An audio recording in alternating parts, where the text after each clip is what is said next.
예, 여러분 안녕하세요. 10주차 강의를 시작하겠습니다.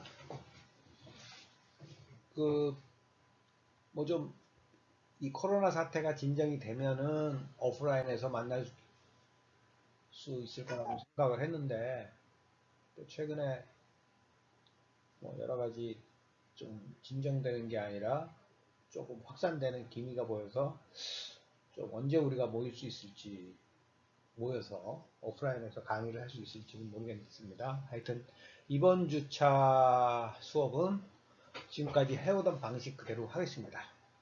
네. 지난 시간에 요 포지셔닝까지는 대부분 했는데, 문화 브랜딩에 대해서 제가 문화 브랜딩에 대해서 좀 얘기를 하려고 하겠습니다. 이제 문화 브랜딩이라는 거는 단지 그냥 좋은 브랜드를 가지고 있는 게 아니라 브랜드의 문화를 입힌다고 할까요?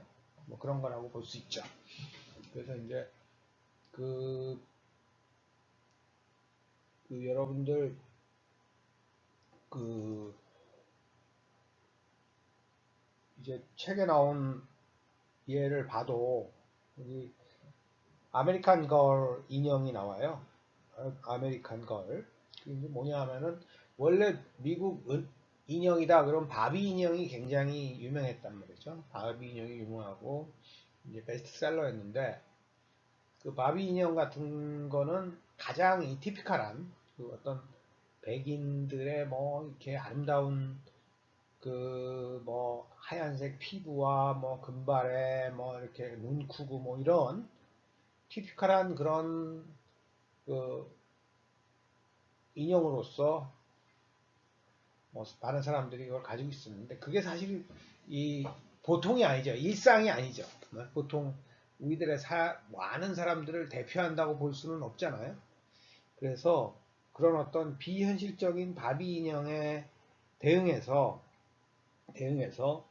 이제 한 46cm라고 그러네요. 그런 어떤 이 인형 시리즈를 만든 거죠. 그래서 그 인형마다 어떤 삶의 스토리를 가지고 있는 거예요. 그래서 뭐 하와이 출신의 하와이 오아후 섬 출신의 뭐 이 나니아 같은 그런 인형은 그 안에다가 이제 하와이의 어떤 그런 모습뿐만 아니라 어떤 하와이 하면은 뭐 여러분들 와이키키 해변도 생각나겠지만 그거와 아울러 진주만 공습 2차 세계대전을 진주만 공습과 어떤 2차 세계대전의 어떤 역사 이런 것까지 같이 이렇게 그 스토리를 가져오는 그런 거죠. 그래서 결국은 이런 인형을 8세에서 한 11세 미국 사회를 구성하고 있는 다양한 인종이나 개성들을 대표하고 어떤 눈 색깔이라든지 모양이라든지 피부색이라든지 모발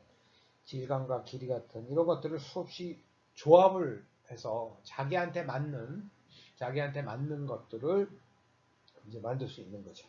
그래서 이건 원래 좀 우편으로만 팔았다고 해요. 이렇게 조합 주문하면은 우편으로 했고 뭐 싼 가격은 아닙니다. 뭐 인형 하나에 뭐 싼 가격은 아니고 그런데 이제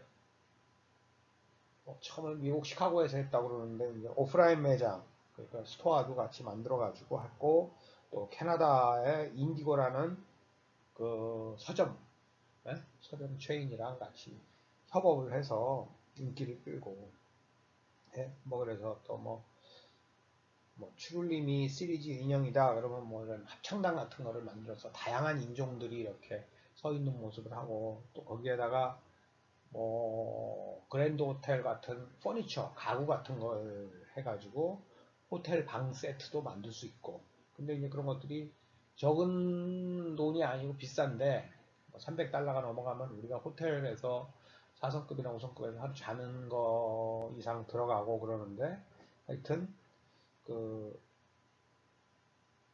그런 어떤 거에 스토리 그러니까 인형만 파는 게 아니라 인형과 관련된 스토리를 뭐 책으로 만들어서 같이 줌으로써 해서 어떤 그 브랜드에 대해서 애착도 가지고 이렇게 만들었다. 그게 이제 아메리칸 걸에 나오는 얘기입니다. 그래서 어메리칸 걸 2년과 관련된. 그래서 뭐 책에 보면 모녀 관계와 여성성의 세대 간 전승을 뭐 했다. 그래서 결국은 브랜드의 어떤 스토리를 입히는, 또 문화를 입히는 그런 것들이 상당히 많이 저거를 기업의 어떤 마케팅 전략으로 많이 활용이 되기도 하고, 소비자들한테 사랑을 받기도 하고 그렇게 됐다, 이런 내용이 포함됐어요. 근데 지난 시간에 이제 끝나면서 제가 이 아메리칸 걸 얘기를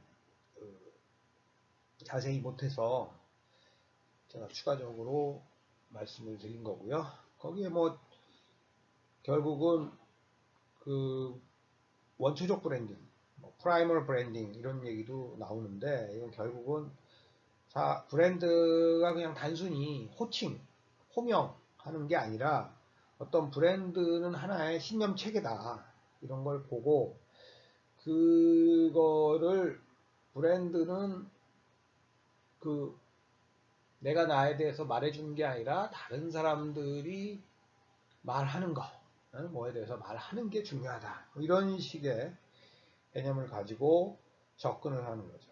그래서 뭐 원초적 코드를 가지고 있다. 그래서 이런 신념 체계나 원초적 코드를 구성하는 여러 자산, 창조 스토리라든지 신조라든지 우상 또는 의뢰, 또 신성한 단어, 불신자에 대한 처리 방식, 그리고 훌륭한 지도자, 이런 것들을 같이 결합한 그런 거다. 그래서 여기까지 이제 브랜드 이야기와 스토리텔링, 그리고 문화 브랜딩, 이렇게 고요. 그 다음 또 넘어가겠습니다. 시장 선도자의 경쟁 전략이다 그랬으면은 지난 시간에 잠깐 설명했는데요. 결국 시장을 지금 우리 그냥 여러분들이 가장 잘 아는 그 스마트폰, 휴대폰 시장을 보면은 선도자는 뭐 애플이죠. 애플이 이제 그 지배적인 시장 점유율을 가지고 있고, 또 그 다음에 이제 삼성이 가지고 있고, 네.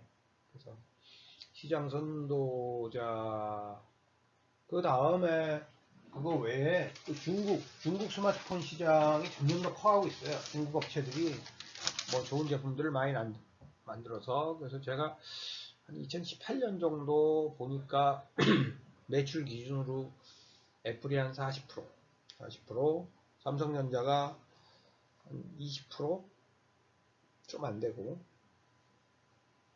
그 다음에 그 중국 업체로서는 파웨이 알죠? 네? 파웨이.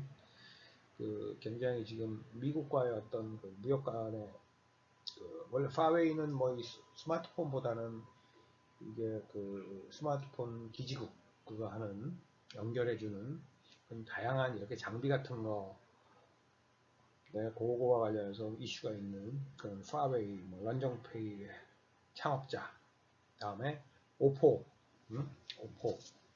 파웨이가 한 12% 정도 가지고 있네요. 2018년 기준으로. 그리고 비보가 한 5.4%, 비보. 그래서 그 제가 가지고 있는 자료에 따르면은 스마트폰 시장 매출 점유율이 애플이 한 40%, 삼성전자가 한 19%, 화웨이가 12%, 오포가 뭐 6%, 비보가 5%, 뭐 이 정도 돼요. 뭐 물론 반올림해서요. 근데 이게 이제 모르겠어요. 작년 것 정확한 것도 하는데, 최근에 이 스마트폰 시장 움직임을 보면, 이 최근에 그 아이폰, 애플도 그렇고 삼성도 그렇고 상당히 공격적으로 그 대중적인 폰을 만듭니다. 사실은 휴대폰이 너무 비싸잖아요. 그죠? 뭐 휴대폰 하나가 막 100만 원, 뭐 100만 원이 뭐예요? 150만 원, 200만 원 하는 게 말이 안 되죠, 사실은. 근데 그래가지고 대중적인 폰, 5, 60만 원짜리 폰을 많이 만들어요. 결국 그렇게 하는 게 이 새로운 고객 시장을 수요를 확대하고, 시장을 확대하기 위해서는 신규 고객을 잡기 위해서. 그런데 이제 더 이상 휴대폰 시장이라는 거는 뭐 새로운 고객을 잡으려면은 더 대중적인 폰보다 더 싼 폰으로 애플이나 삼성 입장에서 갈 수밖에 없죠. 네? 뭐 사용량 증대라고 하는데 말하자면 뭐 휴대폰 하나 사가지고 뭐 보통 적어도 한 2년 그 이상 보통 쓰잖아요. 그거를 뭐 1년 만에 바꿔라. 뭐 이거는 사실 쉬운 건 아니죠. 물론 이제 중고폰으로 애플이나 삼성 같은 거 팔고 새로운 폰으로 바꾸는 그런 경우는 좀 있긴 하지만 어쨌든 사용량을 증대하는 거는 어렵고, 그러니까 그 단말기 있어서 그런 거죠. 또 시장 점유율을 방어한다는 측면에서 보면, 시장 점유율을 방어한다는 측면에서 보면은 그냥 방어만 하는 게 아니라 실제로 고객의 요구를 만족시키고 적극적으로 시장을 이끌어간다는 거죠. 시장의 마켓에 드리븐되는 게 아니라 마켓을 드라이빙 해나가는 그런 또 반응적인 마케팅이랑 또 예측적인 마케팅이랑 그런 창의적인 마케팅, 시장을 움직여 나가는 그런 전략이 또 있다. 이런 것들이 이제 시장 선도자 전략이다. 그래서 시장 점유율을 한 50% 정도 차지하는 게 최적 시장 점유율이다. 뭐 이렇게 얘기를 많이 하죠. 그래서 보통 시장을 뭐 오른쪽에 보시면은 선도자가 한 40%, 도전자가 한 30%, 추종자가 한 20%, 니치 추구자가 한 10% 이렇게 가지고 있는데, 그래서 우리 여러분들이 또 뭐 휴대폰 얘기가 나왔으니까 이동통신 시장을 보면은 한 그게 50%를 못 넘게 해놨으니까 이동통신 시장에서는 SKT가 지배적인 사업자로 한 50% 가까이 가지고 있고, 그 다음에 KT가 한 20%, 한 25% 가지고 있나요? 네, 25% 가지고 있나? 그리고 LGT가 한 20% 가지고 있고, 그 다음에 MVN어라고 해서, 그죠? 다른 업체들, 좀, MVN어 사업자, 재판매 사업자들이 한 나머지 가지고 있고, 이런 식으로 되어 있는 게, 어쨌든 하여튼 최적 시장 점유율이 그 정도 가지고 있도록 하는 거죠. 그 이상에 가면은 오히려 꼭 지금 휴대폰 시장이 그것 때문에 그 정도로 제한하고, 이제 시장이 이제 공적인 성격이 많이 있고 지배적인 사업자로서 하면 시장의 실패를 가져올 수 있기 때문에 이제 그렇게 해놨는데, 일반적으로 하여튼 시장 점유율을 얘기하고 그럴 때는 그렇게 50% 정도가 최적이 되도록 하는 게, 그렇게 하는 이유는 첫 번째가 이제 반독점 행위를 유발할 가능성이 있기 때문에, 너무 그 50%가 넘어가면은 반독점 행위, 그래서 그런 행위를 통해서 시장의 실패를 가져오지 않게 하기 위해서 하는 경우가 있고요. 또 그 경제적 비용, 그래서 좀 경제적 비용 측면에서, 수익성 측면에서 한 50% 정도를 가지고 있는 게 경제적 코스트 측면에서 좀 효율적이다, 비용 효율적이다, 이렇게 얘기를 해서 되고요. 또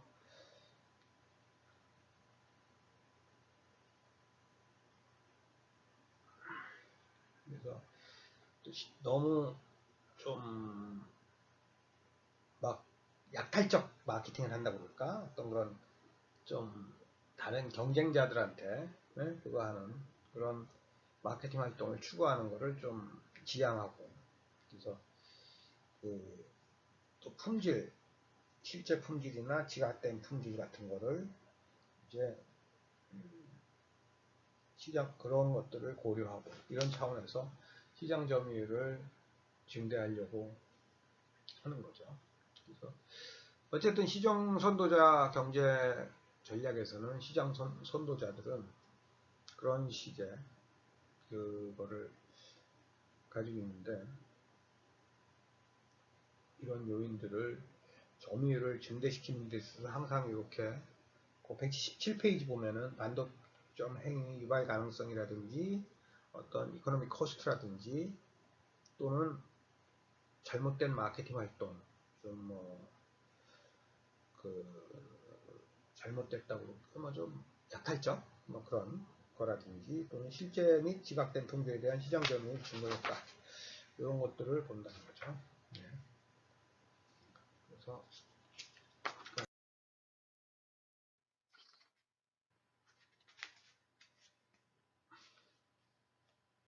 그 다음에 시장의 선도자. 우리가 아까 휴대폰 시장 같으면은 이제 도전자라고 그러면은 이제 뭐 선도자를 공격하는 공격하는 도전자다. 사실 한때는 삼성이 훨씬 더 시장 점유율이 높았는데 이제 매출액 기준으로 애플이 워낙 고급화 전략이 통하고 뭐 시장에서 차지하는 비중이 크다 보니까 이제 상당히 점유율 X 측면에서 높죠. 그랬을 때 시장 도전자는 결국은 시장 선도자를 이제 따라가게 되는 거죠. 그죠? 그래서 상대적으로 시장 선도자를 공격하는 거고, 그래서 여기서 하여튼 뺏어와야 자기가 이제 시장을 선도할 수 있고, 시장을 선도하는 게 아니라 2위 자리도 놓치지 않게 되는 거죠. 그죠?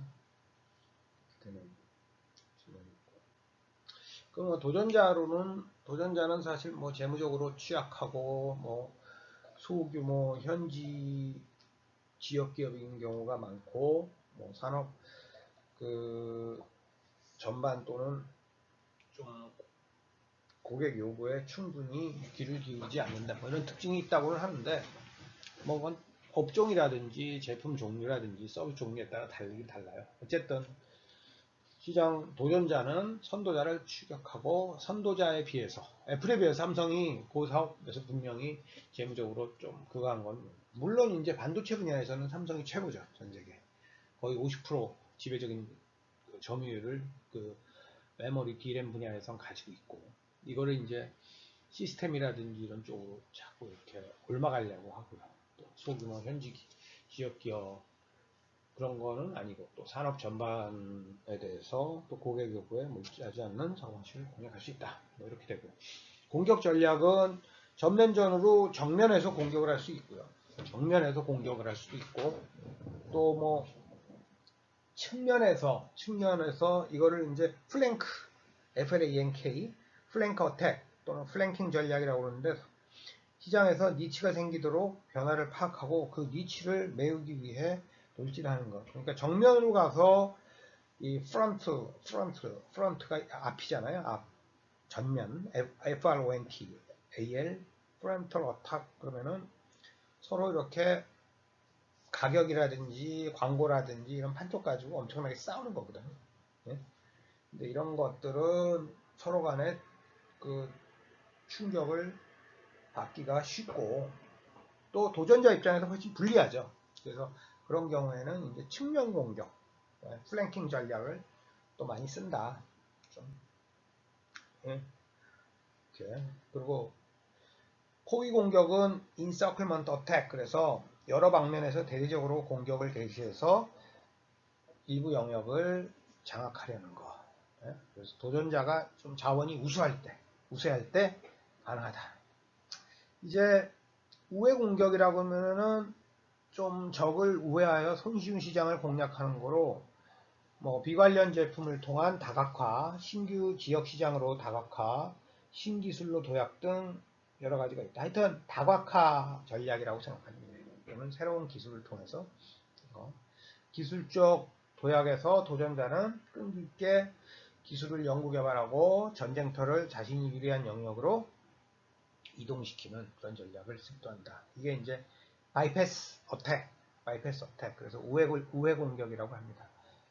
마지막으로 시장 도전자 전략 중에 하나는 게릴라 전법, 게릴라 공격이라고 그러는데요. 이거는 마찬가지로 게릴라가 어떤 거예요? 그냥 숨어 있다가 잠깐 나가서 괴롭히다가 다시 들어오고 뭐 이렇게 여기저기서 국지적으로 뭐 하여튼 귀찮게 하고 막 그러는 거예요. 예?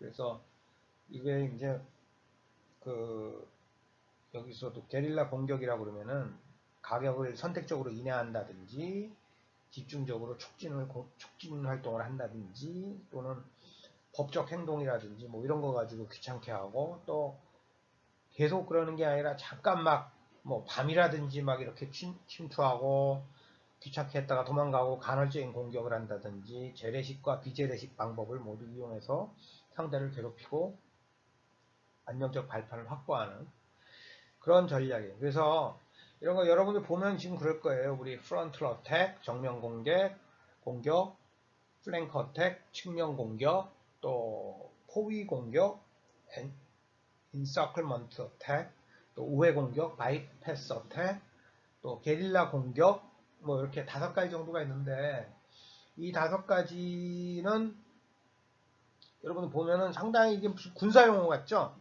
예? 그래서 아니 뭐 경영학을 공부하는데 마케팅 공부하는데 왜 군사 그 용어가 나오나 그런 생각을 할 텐데 특히 경쟁 전략이라는 것도 사실은 군사 용어죠. 스트래티지, 전술, 택틱 이런 거 다 군사 용어죠.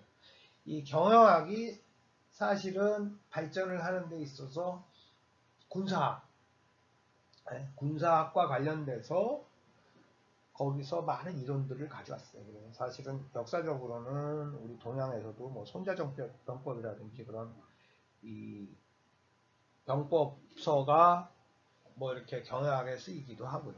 실제로 이런 것들이 많이 해서 예.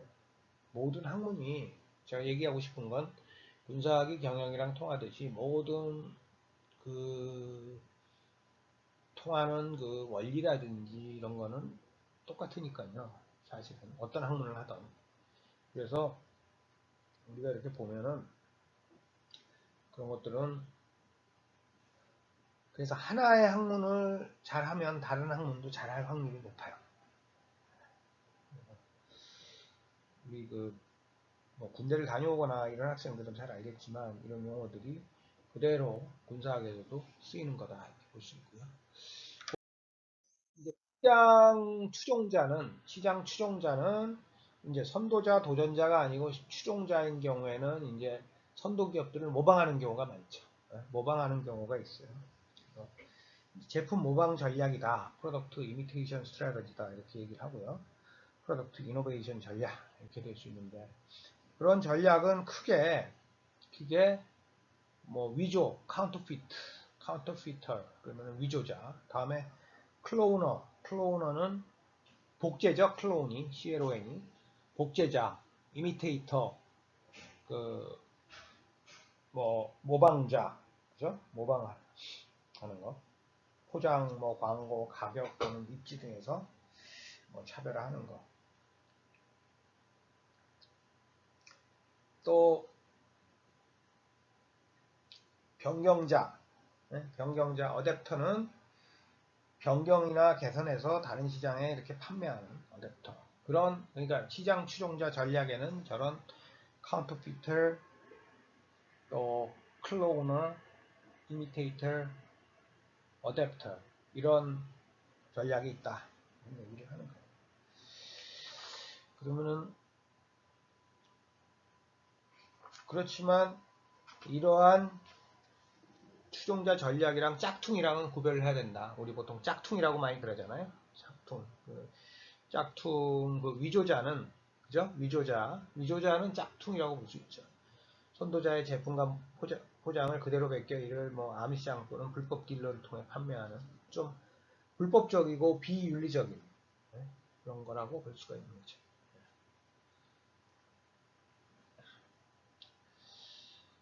뭐 그 다음에 시장 적소, 니치 마켓 이런 말 많이 쓰잖아요. NICHE, MARKT, 니치 마켓 이런 걸 쓰는 게 다른 사업자들이 관심을 가지고 있지 않거나 거기를 대상으로 사업을 하는 데 있어서 좀 어려운 그런 세분 시장을 대상으로 이 사업을 하는 거, 그런 제품이나 서비스를 제공하는 거, 그걸 이제 시장 니치 기업 전략이라고 합니다. 그래서 뭐 우리가 뭐 저런 거 있어요. 뭐 올가닉 그러면 유기농이다 그러면은 유기농 제품은 아무래도 뭐 건강을 많이 생각하고 또 한편으로는 상대적으로 소득이 그 높은 그런 사람들 시장이잖아요. 근데 그런 시장을 공략하려면은 이제 나머지 대중적인 시장이랑 또 차별화가 되니까 하려면 또 그런 사람들은 또 까다롭고 그렇잖아요. 그래서 하기가 어려우니까 그런 시장을 대상으로 틈새를 파고 들어가서 또 사업을 하는 그런 사업자들이 있어요. 그걸 이제 시장 적소자 전략이라고 해요. 그래서 대기업이 등한시하거나 관심을 갖지 않는 소규모 시장을 목표 시장으로 설정해서 전문화하는 거.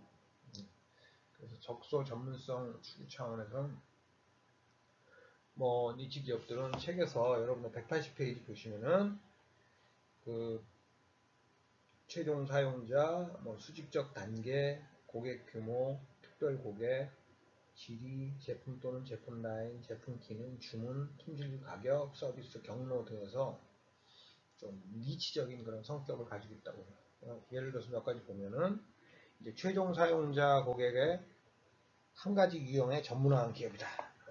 뭐 이렇게 얘기를 한다든지 수직적 단계에서는 생산, 유통, 가치 사슬의 일부 수직적 단계에 전문화한 기업이다. 그러니까 생산활동부터 유통까지 이렇게 쫙 수직적으로 단계가 버티칼리 이렇게 되어 있는데 그 중에 어떤 단계에서 전문화했다든지 규모가 작거나 중간이거나 큰 고객 중 하나에 집중한다든지 하나 또는 소수 고객들에 한정하여 판매한다든지 뭐 이런 것들 지리적으로 일정 지역이나 영역에서만 판매한다든지 오직 한 가지 뭐 제품 라인이나 제품만을 취급 또는 생산하는 기업이라든지 그런 거 있죠. 기능 측면에서는 뭐 어떤 기능을 특화를 해가지고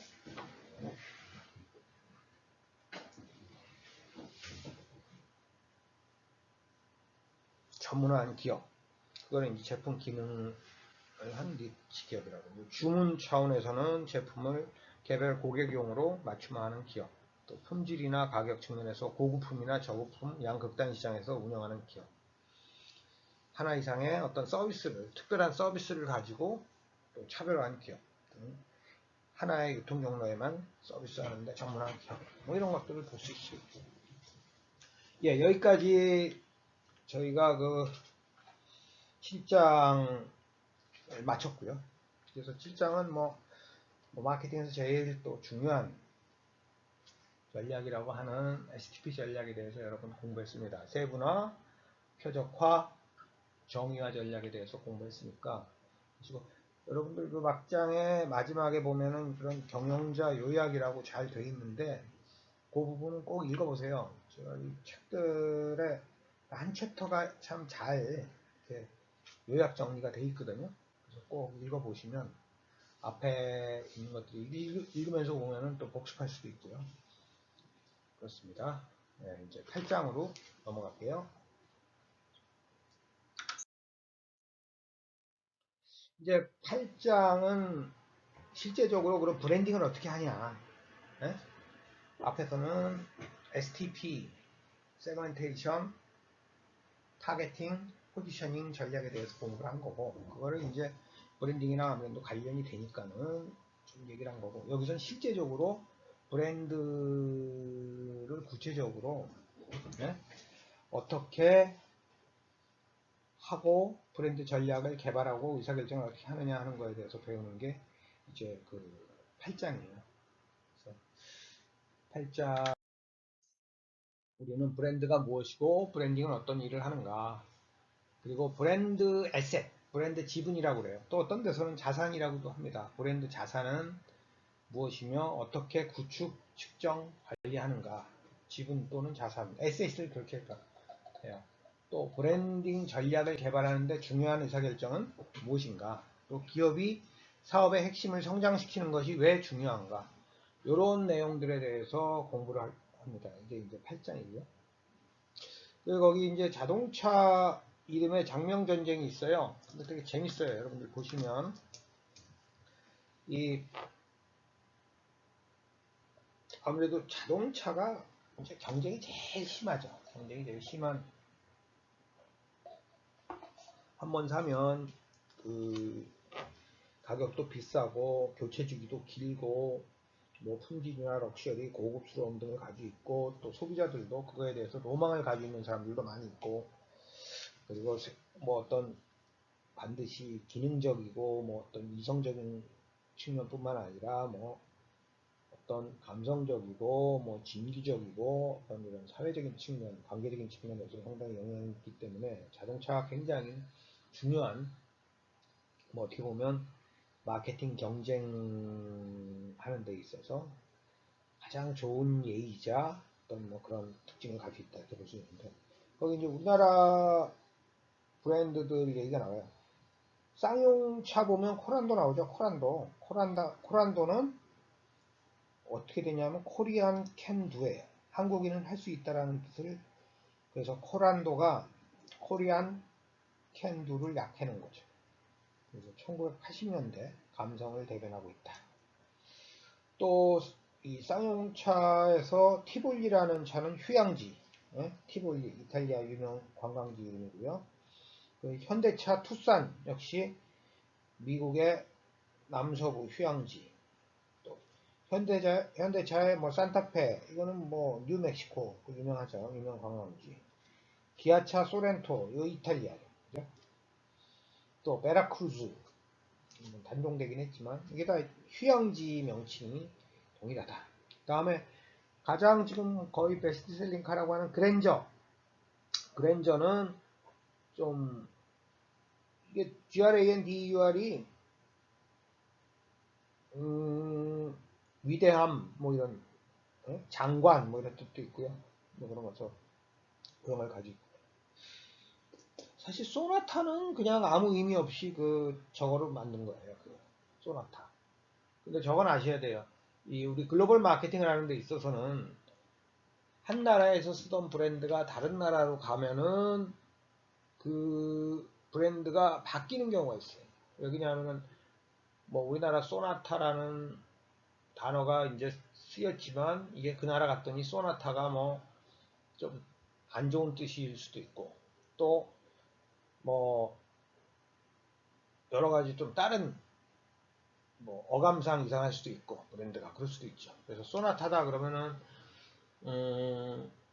좀 음악 그런 것도 있지만 하여튼 그래서 이탈리아 같은 데 가면은 소나타가 아니라 소니카 뭐 이렇게 라틴 계열은 그렇게 또 쓰일 거예요. 소니카 뭐 이런 식으로.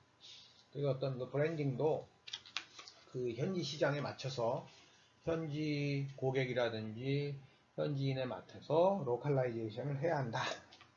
이거를 알 수 있고요. 쌍용차는 뭐 체어맨은 의장이라는 거죠. 회장. 또 한국 GM에서 임팔라 이건 저거죠. 또 현대차의 아슬란 이런 것들은 다 동물 이름이죠. 사자라든지 뭐 임팔라가 이렇게 그쪽 지방에 좀 뭐 그런 초원지대 그런 동물이고요. 또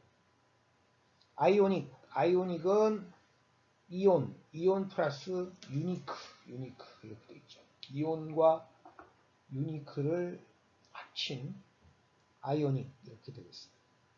다음에 폭스바겐은 뭐 이게 참 브랜드 만들기가 어려워요. 왜냐하면은 좋은 브랜드들은 다 지금 이미 다 선점이 돼 있어요. 이미 다 가지고 있거나 다 등록을 해놔가지고 아마 영어 알파벳으로 뭐 한 4개, 5개, 6개, 뭐 3개는 말할 것도 없고요. 그런 것들은 다 이렇게 찾아요. 그래서 이걸 우리가 언제 알 수 있냐면은 사실은 인터넷이 보편화된 게 90년대 후반이에요. 지금으로부터 한 20여 년밖에 안 됐어요. 그랬을 때 인터넷 사이트의 그 URL 주소를 잡으려고 많은 그 사람들 또 기업들에서 그걸 했는데 실제로는 이미 벌써 막 등록해 놓은 거예요. 또 그게 돈 주고 사고 팔고 했거든요.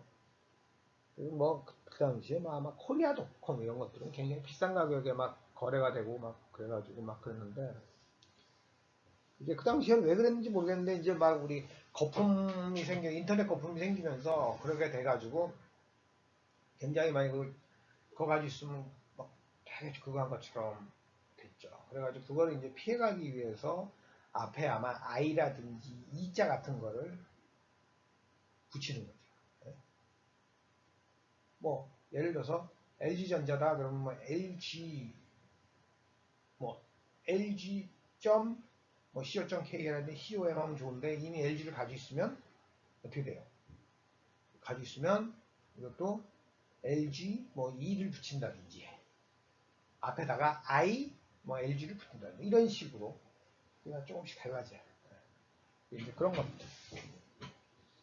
그 다음에 폭스바겐은 이제 제일 큰 회사죠, 독일은. 근데 뭐 골프라든지 폴로라든지 제타라든지 파사트라든지 시로코 등 바람에서 차용했다.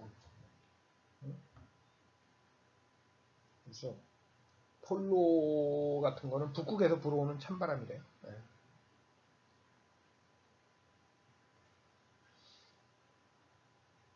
그리고 뭐 최근에는 이제 또 그거 하다가 알파벳에다가 숫자를 붙이는 경우가 많죠.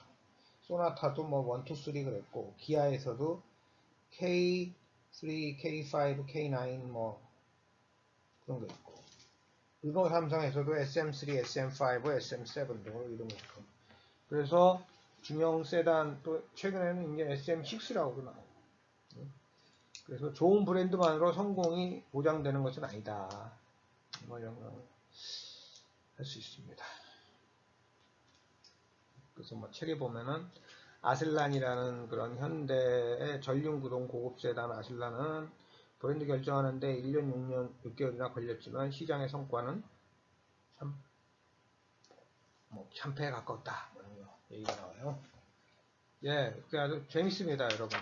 이렇게 그런 브랜딩과 관련돼서는 특히 재밌는 내용들 보시기 바라고. 브랜드가 뭐냐? 브랜드라는 것은 판매자가 또는 판매자 집단이 어떤 재화나 서비스를 아이덴티파이 식별하고 또 경쟁자 브랜드와 뭐 아마 다르게 차별화하기 위한 이름이라든지 용어, 텀이라든지 신호, 로고, 뭐 상징, 심볼 또는 디자인 또는 이것들의 조합, 결합체를 우리가 브랜드라고 한다. 이게 이제 마케팅 학회에서 브랜드를 정의해 놓은 거죠. AMA, 어메리칸 마케팅 어소시에이션에서 브랜드는 이런 거다. 여러 학자들의 연구를 통해서 한 판매자 또는 판매자 집단의 재화나 서비스를 확인하고 경쟁자의 그것과 차별하기 위한 이름, 용어, 사인, 상징, 디자인 등 이 결합체로 정의하는 거죠. 이건 이제 브랜드라고 한다. 이런 것들은 그냥 여러분 꼭 알아두세요.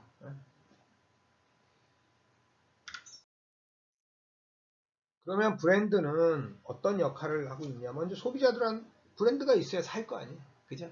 그리고 브랜드가 좋은 것들은 그만큼 잘못 살 확률이 적죠. 그래서 위험이 감소된다.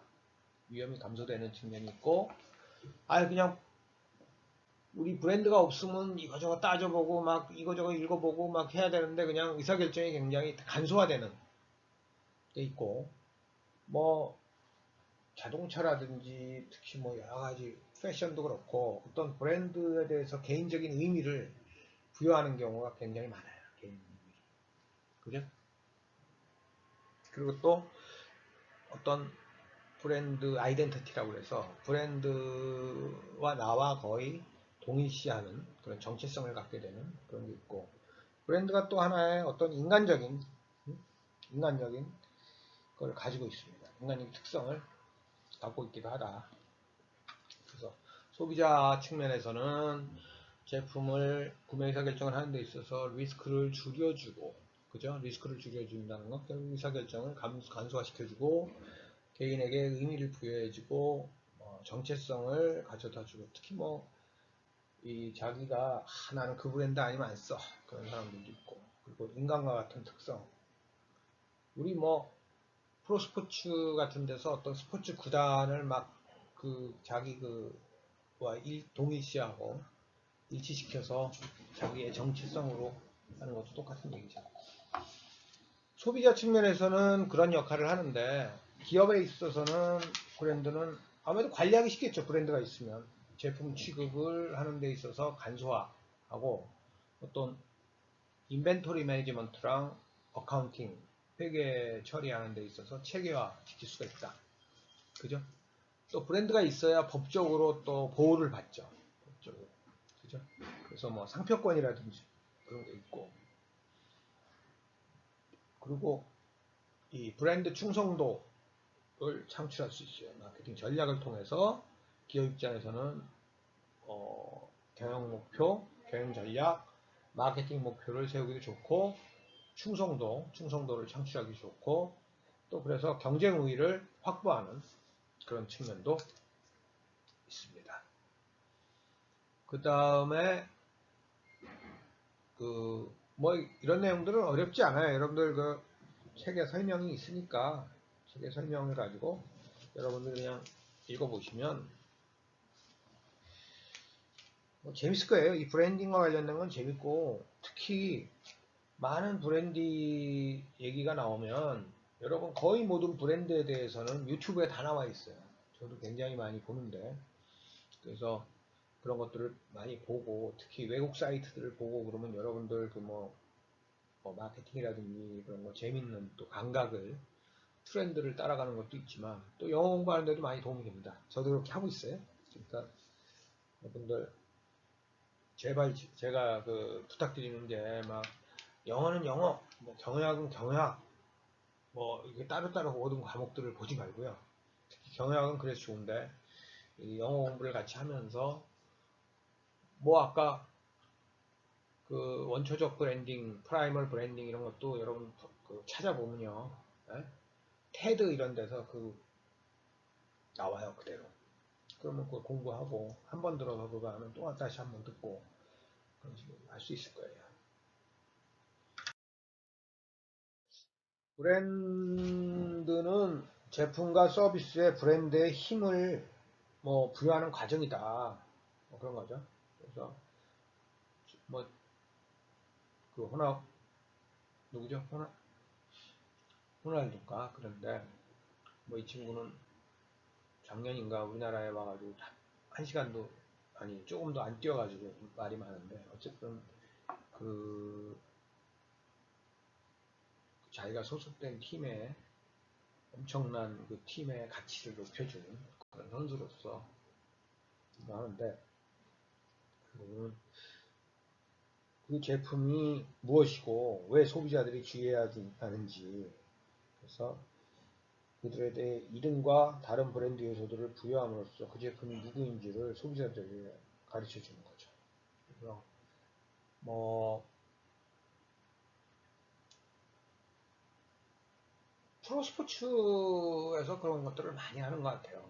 FC 바르셀로나 같은 데가 이제 리오넬 메시, 메시 같은 선수를 통해서 그걸 하고 여기는 마드리드에서 하다가 저쪽으로 갔고 최근 우리나라 뭐 손흥민 선수가 그 프리미어리그에서 굉장히 성과를 높이고 있어서 네? 어떤 간판 선수가 팀이자 리그의 간판 선수가 되고 있어서 굉장히 즐거운 소식을 많이 듣고 있는데 그래서 그런 것들을 이렇게 브랜드 파워를 부여하는 과정이다 이렇게 생각할 수 있어요. 그래서 사실은 이제 지금 삼성은 그 삼성이라는 회사명이기도 한데 삼성이라는 브랜드는 지금 뭐 글로벌 브랜드인데 처음에 이제는 뭐 사우스코리아 우리 대한민국 브랜드인 거를 다 알 거예요 대부분. 그런데 아직도 그리고 한 얼마 전까지만 해도 한 10년 전까지만 해도 대부분의 사람들이 일본 브랜드인지 많이 알고 있었어요. 참 웃기죠. 그래서 삼성이 뭐 대한민국 거라고 그러면 깜짝 놀라고 막 그랬어요. 삼성이. 그래서 이 우리 대한민국 사람으로서 우리나라에 이제 삼성 같은 브랜드가 있다는 것은 굉장히 자랑거리예요. 사실은 우리나라가 뭐 삼성만이 아니죠. LG 같은 것도 마찬가지예요. 우리나라가 전 세계에서 1위를 하는 것들이 뭐 많지 않죠. 뭐 반도체라든지 이런 것들은 실제로 반도체 같은 경우는 저기 때문에 그 B2B 상품 있잖아요. 소비재가 아니잖아요. 그러니까 그런 것들은 알 수 없는데 여러분들 아마 해외여행 많이 가보고 그러신 학생들은 알 수 있을 거예요. 저기 그 외국에 가보면 뭐 유럽이 됐건 뭐 아시아 지역이 됐건 뭐 그 미국이 됐던 여기저기 가보면은 삼성이나 LG의 텔레비전이라든지 가전제품 광고와 실제로 호텔에 들어가거나 어디 들어가면 그 제품이 많은 거 보고 저는 사실 감격스러워서 막 눈물이 날 정도로 그거 하고 그랬는데 이게 이제 우리나라의 어떤 파워죠. 우리나라의 파워.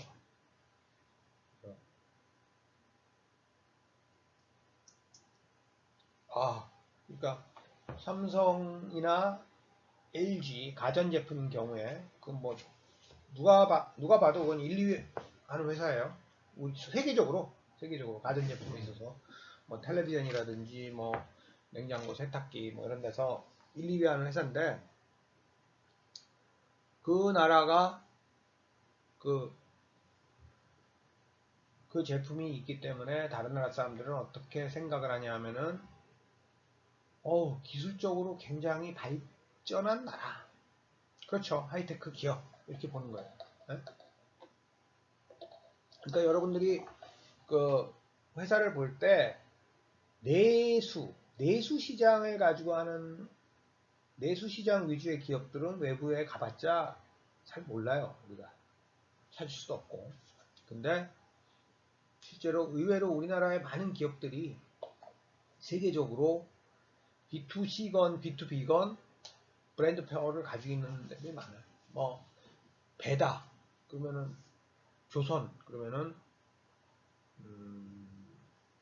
현대중공업 같은 데죠. 현대중공업 같은 데가 세계 1위 그런 걸 가지고 있는 거죠.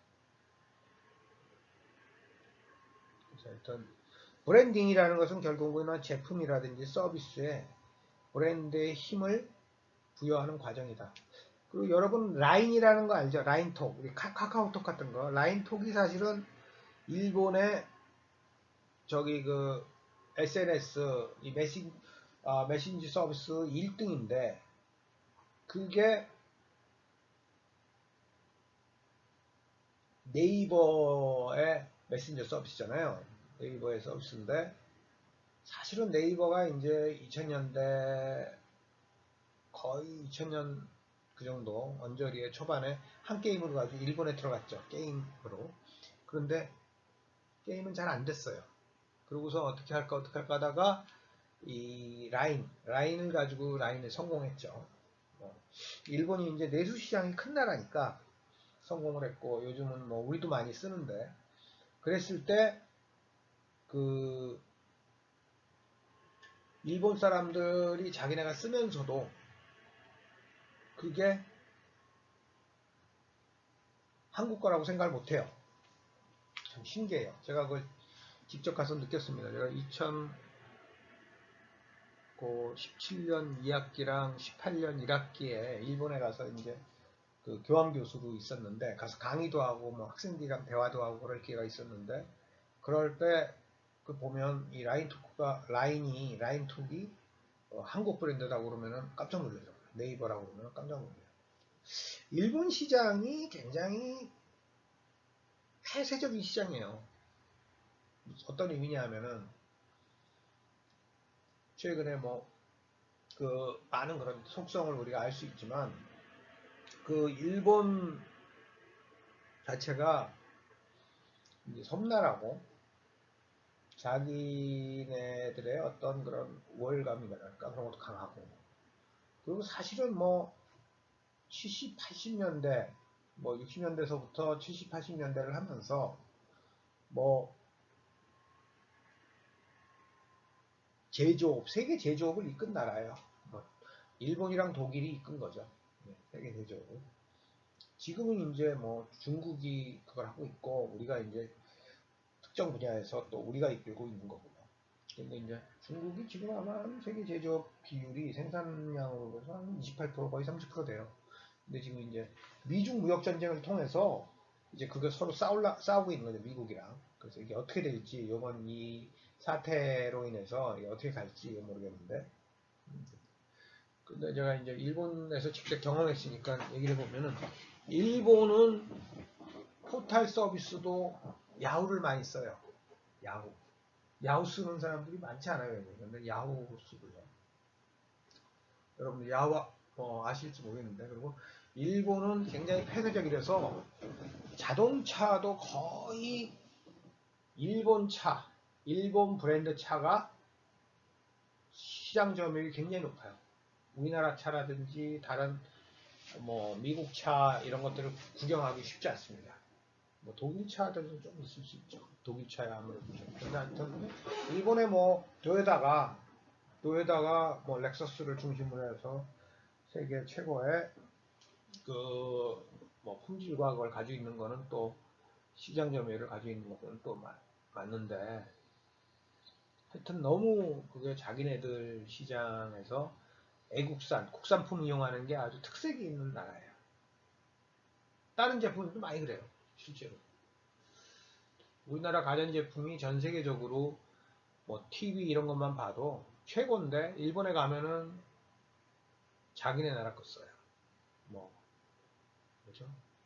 소니는 지금 뭐 파나소닉, 도시바, 뭐 여러 가지들 있죠.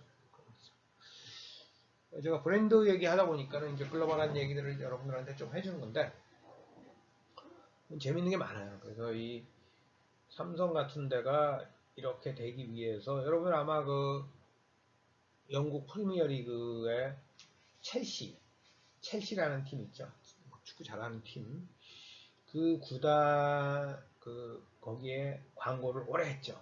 그리고 올림픽이라든지 월드컵 같은 거를 할 때 항상 후원사로서 그걸 하고, 그래서 이 브랜드, 곧 강의하게 될 브랜드 지분 또는 브랜드 자산, 브랜드 에셋 또는 브랜드 에쿼티,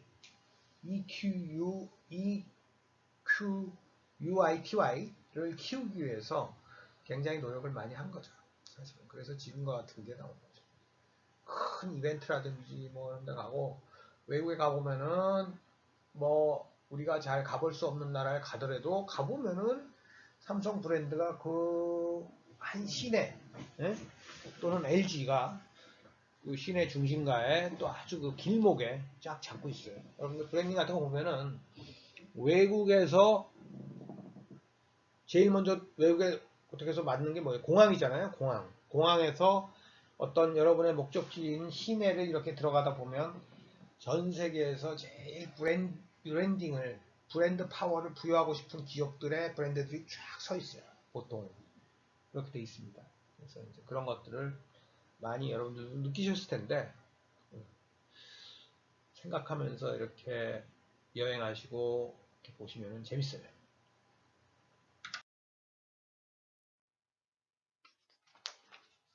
다음에 이제 브랜드 에쿼티. 그래서 브랜드 에쿼티는 브랜드 지분 또는 브랜드 자산 뭐 이렇게 얘기하는데, 소비자가 어떤 제품이나 서비스 브랜드에 부여하는 가치라고 할 수 있죠.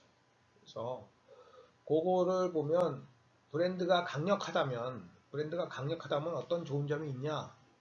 거기 있어요. 제품 성능이 좋다고 생각해요. 그죠? 강력한 브랜드는 더 많이 찾게 돼요. 충성도가 높아져요. 경쟁자의 마케팅 활동에 대한 약점을, 경쟁자 대비 마케팅 활동을 이렇게 하는데 뭐 근데 어려움을 덜 느끼죠.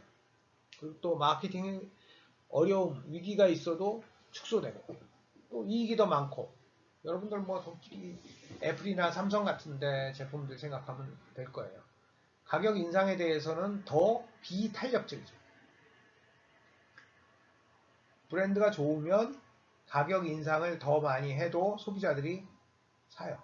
대표적으로 이제 애플 아이폰 같은 거죠. 저는 그래서 사실은 뭐 개인적으로는 전 애플 같은 제품 별로 안 좋아요. 너무 이렇게 좋은 브랜드인 건 맞지만, 좋은 제품인 건 맞지만, 그걸 해가지고 브랜드 가치를 높여놓은 다음에 비싸게 받죠.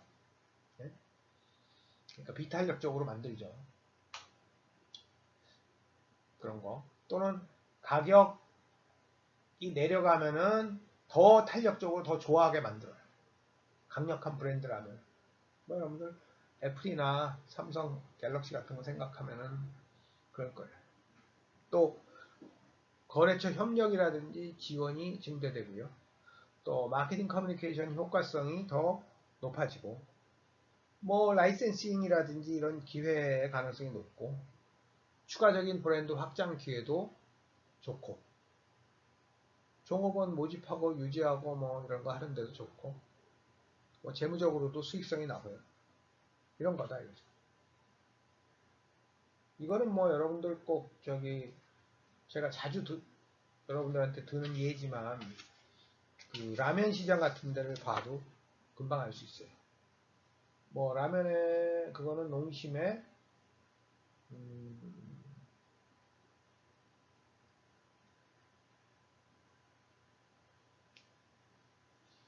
신라면인가요? 그죠?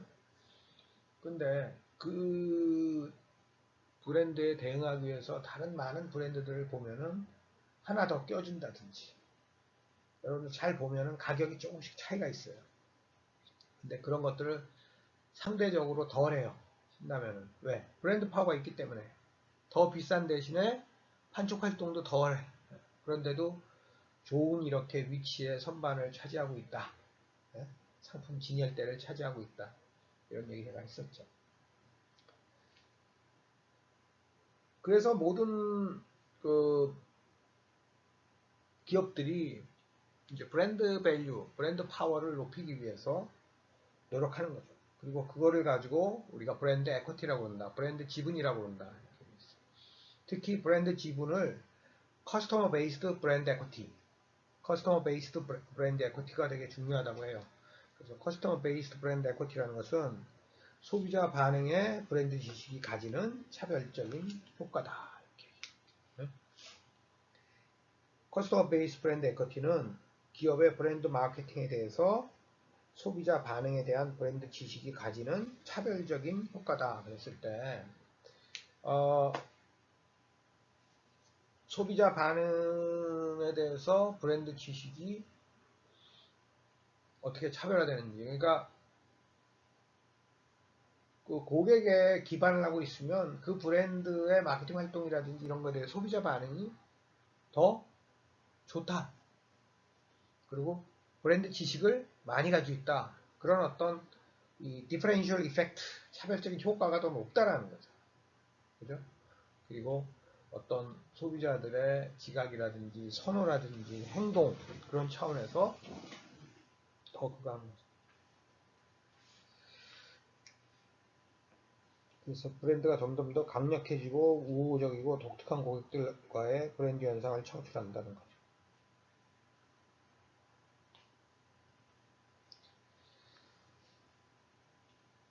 그래서 브랜드 지각, 브랜드 자산이 있으면 고객 기반 브랜드 자산이 있으면 모든 측면과 관련된 지각, 선호 및 행동에 반영이 된다. 그래서 브랜드가 강할수록 수익도 뭐 커진다.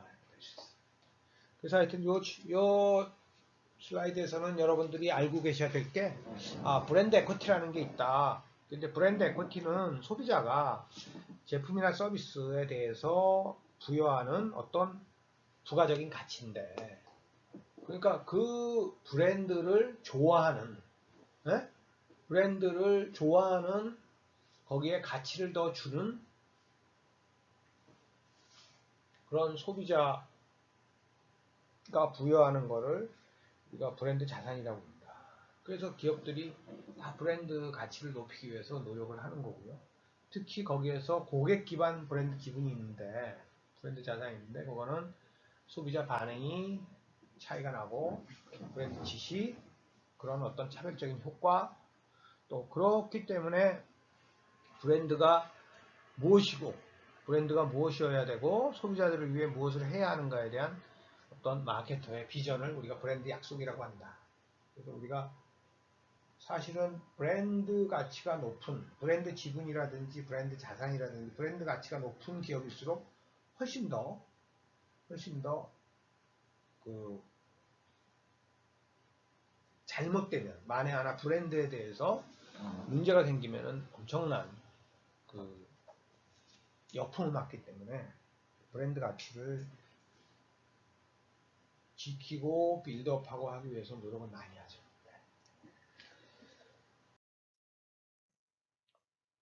그 다음에 이제 브랜드 지분 모델로 우리가 이제 브랜드 에셋 밸류에이터, 브랜드 G와 브랜드 다이내믹스, 그리고 브랜드 레조넌스 모델 이렇게 세 가지가 있는데 거기 책에 보시면은 이제 188페이지로 브랜드 에셋 밸류에이터 모델은 이 활발한 차별화, 또 브랜드가 얼마나 적절한지, 적절성, 또 브랜드를 얼마나 존중하는지, 존중감, 또 브랜드에 대한 이해, 뭐 경험, 인지 이런 거와 관련된 지식이 있는지, 이런 어떤 브랜드와 관련된 강도라든지 연상 이런 것들을 제공하는 그 지표적인 측면들이 존재한다라고 보고요. 그런데 브랜드 에셋을 가져오는 그런 것도 있다. 그래서 차별화 요인, 차이점, 적절한가, 네? 그리고 또 존중하는가, 또 지식, 이해가 있는가, 그 중에서 특히 앞에 차별점이 얼마나 차별화가 되고, 특히 뭐 선도 지표라든지 미래 성장 가치가 있으면 차별화가 되는 거죠. 또 적절한가, 이게 또 중요하고, 우수한 브랜드라면 이 네 가지가 다 중요하다. 그런 거죠. 그래서 특히 그 중에서도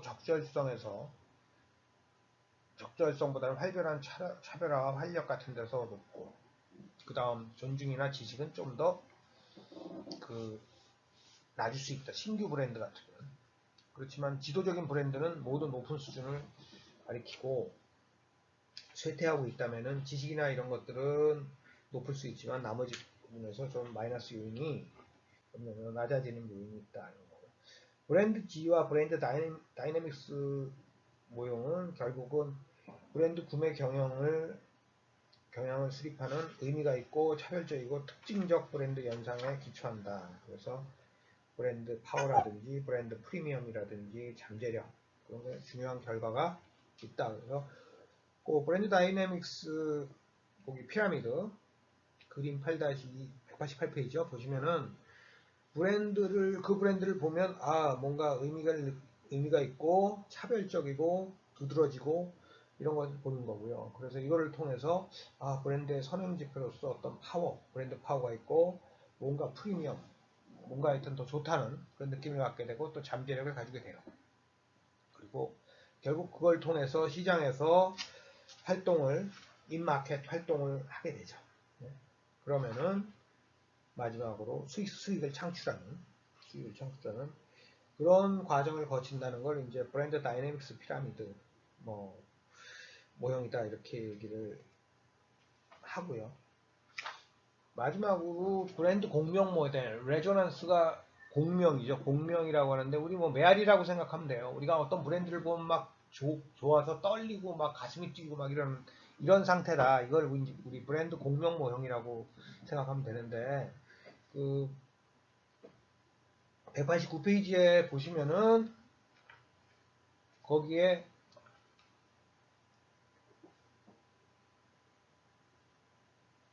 브랜드 너는 누구인가 이게 브랜드 아이덴티티예요. 네? 브랜드 너는 누구인가 브랜드에 대해서 그래서 여기서는 브랜드의 캐릭터리스틱 특징들을 잘 보여줘야 되고 깊고 넓은 브랜드 인지를 높이는 게 중요해요. 그 다음에 브랜드가 의미가 있어야 돼요. 너는 무엇인가 그래서 브랜드가 meaningfulness 의미가 있어야 되고 그래서 이거는 성능 임프레션, 인상 이런 것들이 또 중요하고 그래서 여기서는 우리 아까 앞에서 얘기를 했지만 POP, POD 이런 유사점이라든지 차별점 같은 거를 가지고 있는 게 중요하고 그 다음에 리스판스예요. 브랜드 리스판스 너에게 어떤가 이거는 판단, 저지먼트, 브랜드 필링 느낌 그래서 마지막에는 결국은 브랜드와 나와의 관계 브랜드가 뭐죠? 그 무엇보다도 소중하고 그렇게 되죠. 그런 사람들 많죠.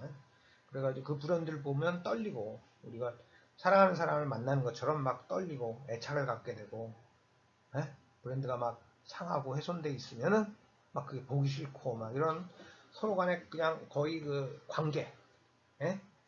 까지 발달하는 그런 개발 단계가 된다. 지금 여러분들 아마 아이폰에 대해서 좋아하는 분들 많은데 그런 분들은 이제 거기까지 가는 거예요. 또 자동차에 대해서도 또 특정 브랜드에 대해서 예를 들어서 뭐 제네시스다 그러면은 그런 식으로 또 하는 거죠. 그래서 결국은 브랜드 정체성, 브랜드 의미, 브랜드 반응, 브랜드 관계 이런 식으로 개발을 하고, 이건 결국 인지도를 깊고 넓히다가 유사점이랑 차별점을 명확히 하고 긍정적이고 접속 가능한 그런 반응을 보이다가 마지막에서는 굉장히 스트롱하고 액티브한 그런 충성도를 보인다. 결국은 가만히 있어도 자기가 알아서 사가고, 그죠? 그 브랜드와의 이 바인딩, 결속 관계가 굉장히 끈끈하고 뗄래야 뗄 수가 없고 이런 식으로 바뀐다. 이렇게 보는 게 이제 브랜드 레저넌스 모델이에요. 이 뭐 셋 다 이런 모델들이 사실은 뭐 할 얘기도 많고 한데요. 우리가 아마 다음 학기에 전략적 브랜드 관리, 글로벌 브랜드 관리론, 글로벌 브랜드 관리론인가 있을 거예요. 거기서 좀 자세히 공부해요. 요거에 대해서 공부를 하니까 요 정도만 하고 아 이런 게 있더라. 이 정도로 알고 넘어가도록 하겠습니다.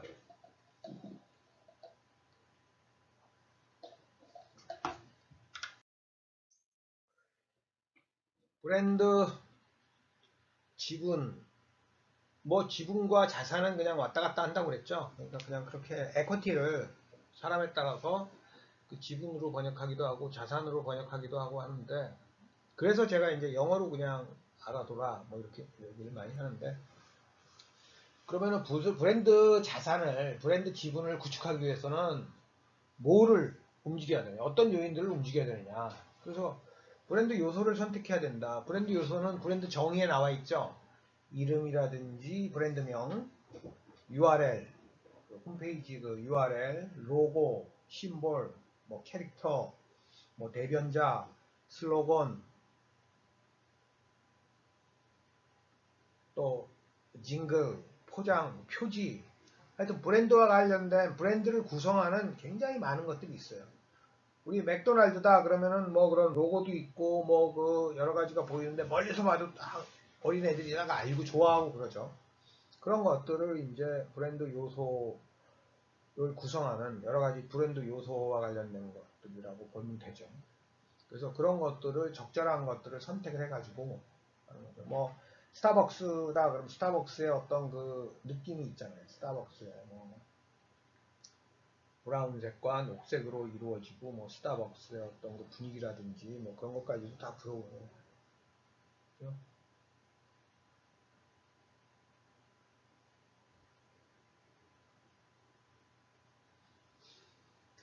다음에 제품 서비스 그리고 수반되는 모든 마케팅 활동과 지원 프로그램. 그래서 이건 무슨 얘기냐면은 브랜드 가치를 높이기 위해서는 개별적인 마케팅 활동들이 다 연결이 돼야 된다. 개별적인 마케팅 활동이라는 거는 뭐 제품 관리, 또 뭐 제품 관리에도 여러 가지가 또 관련되죠. 또 유통, 뭐 가격, 판매 촉진, 뭐 또 촉진이라는 건 결국 광고라든지 뭐 홍보라든지 이런 거 다 포함되고요. 이 브랜딩과 관련된 것도 굉장히 많고요. 이런 것들이 다 연결이 되기 때문에 이런 거를 다 그 결합을 해서 동시에 브랜드 가치, 브랜드 지분을 높일 수 있도록 해야 된다라는 건데, 그런 걸 우리가 통합적 또는 총체적 마케팅이다 이렇게 얘기를 해요. 그죠? 그래서 그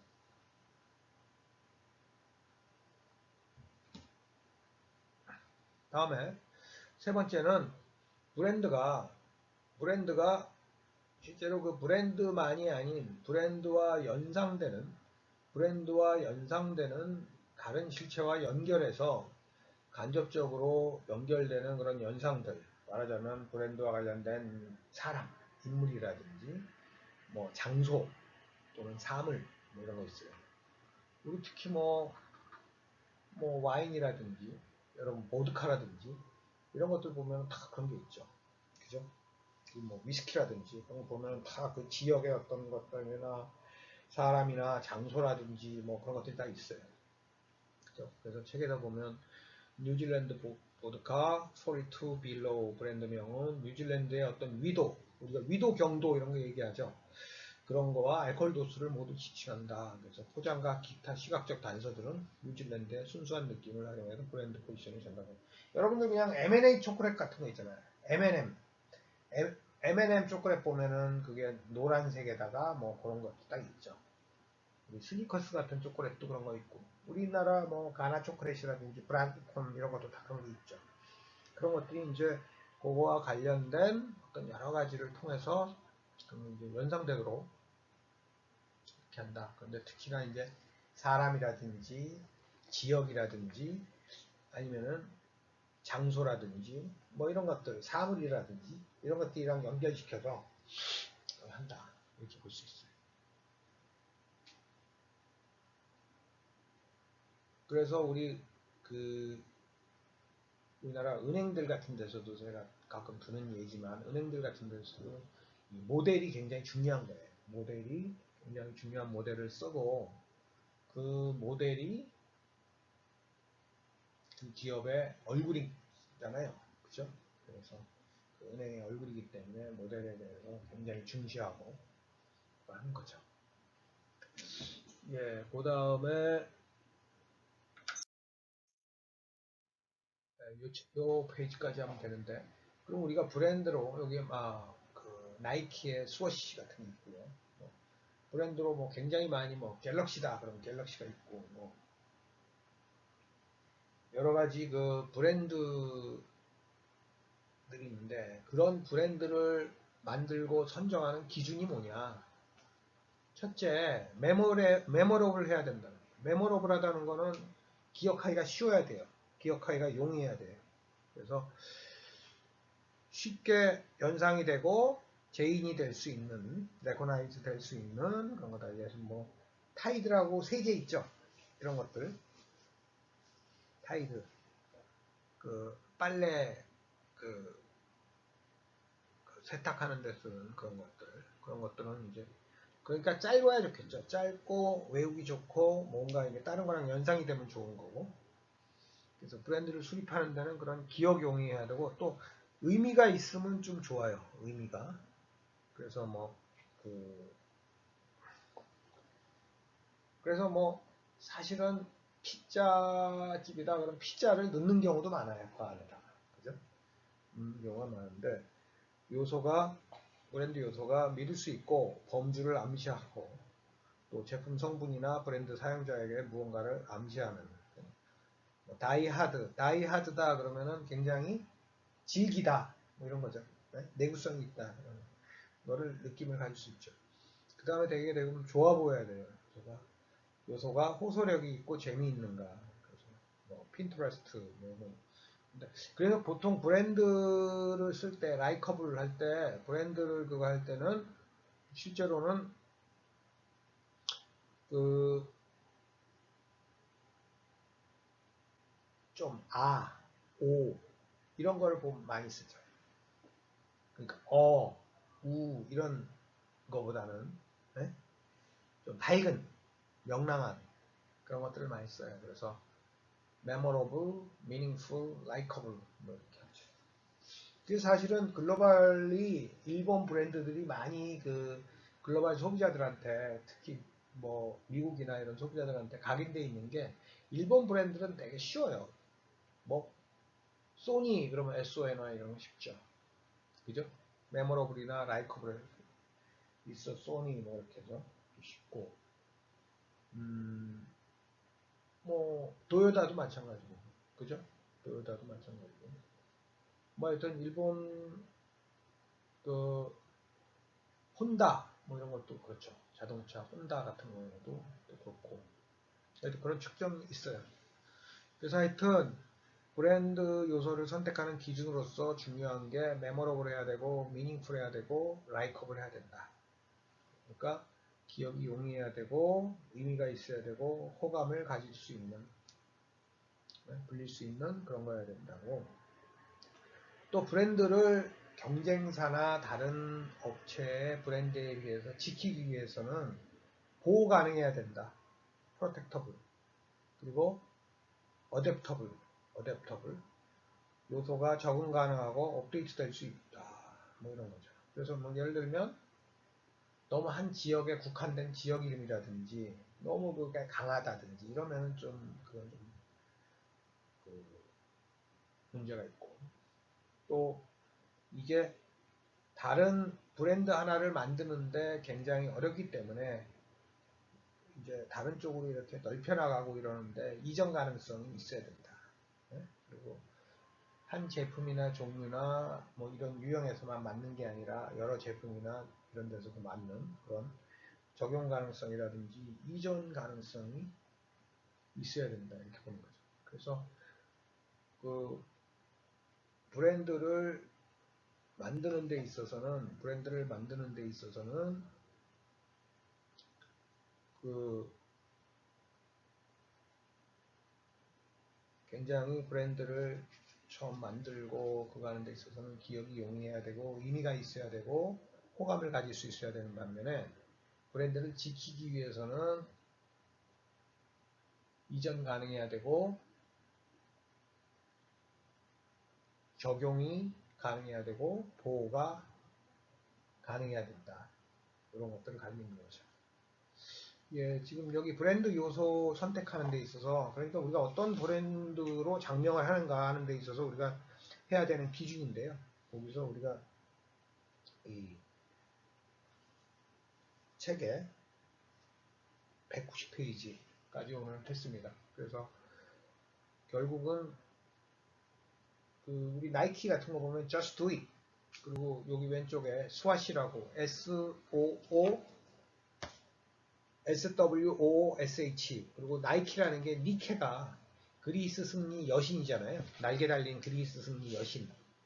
여러분들 이렇게 니케 찾아보면은 그게 나올 거예요. 거기서 했으니까 그 나이키 브랜드에 대한 그런 것들을 보면 얼마나 좋아요. 기억이 용이하죠. 또 그런 어떤 의미를 가지고 있죠. 그리고 또 사람들이 좋아하고 여러 가지로 또 보호라든지 그런 것도 잘 되어 있죠. 그래서 사실은 이 나이키 같은 회사는 마케팅 회사라고 생각하면 돼요. 자기네가 뭐 만드나요? 만드는 건 다 이렇게 동남아시아나 이런 데서 많이 만들죠. OEM 같은 거 줘가지고.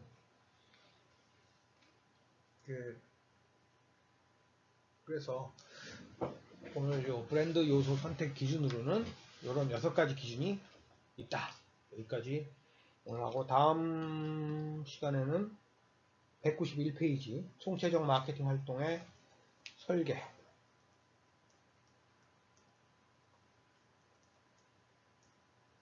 들어보겠습니다. 네, 여러분들 항상 건강 유의하시고요. 또 다음 주에 뵙도록 하겠습니다. 수고하셨습니다.